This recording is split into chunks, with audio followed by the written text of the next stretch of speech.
one of the things that I think is really exciting about the next direction of IPR, that the Institute has announced that the research journal of the Institute for Public Relations will debut this fall. This started, by the way, as we're going to call it, the Institute for Public Relations Research Journal, but then the acronym becomes IPRRJ, which is very similar to IPRRC.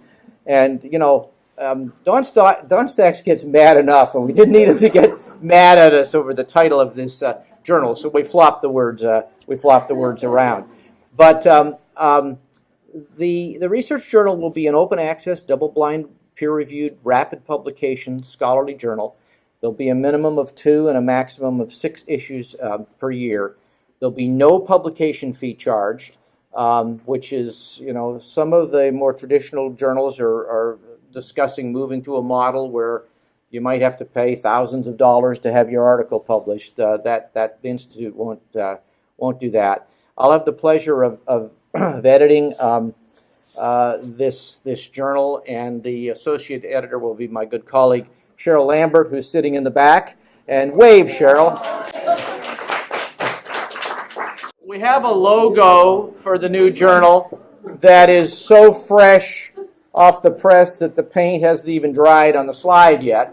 But we just, you know, one thing, and Michelle will understand this, it's really easy to work with Frank on graphics because he doesn't have any opinions. And we went around and around and around. Then we got, you know, we spent a week trying to figure out if that should say of the IPR or just IPR there. But now we've got we're working on articles, of course, but we've got a logo. We've got. Better if it said of IPR. You think so? Yeah. Talk to Frank afterwards. You know, she's always causing trouble, right, Frank? But this is what the homepage for the journal will look like, and it'd be very similar to what Tina was talking about. And if you have really great eyesight, you can you know, the topics will be on the side there. We're working on a number of things. The first issue, understandably, is going to be invited articles that will be double-blind reviewed.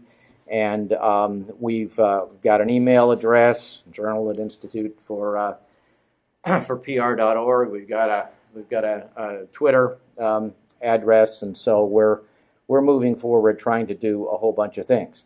Now, one of the reasons that the Institute is going to have this journal, quite frankly, is that Frank showed the list of board members of the Institute.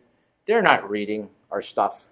And there's this huge disconnect between what we're producing in the research arena and what they want and what they're going to read and so forth and so on. You know, I've been a huge supporter, and I will always continue to be a huge supporter of what we might call the more traditional academic journals in our field.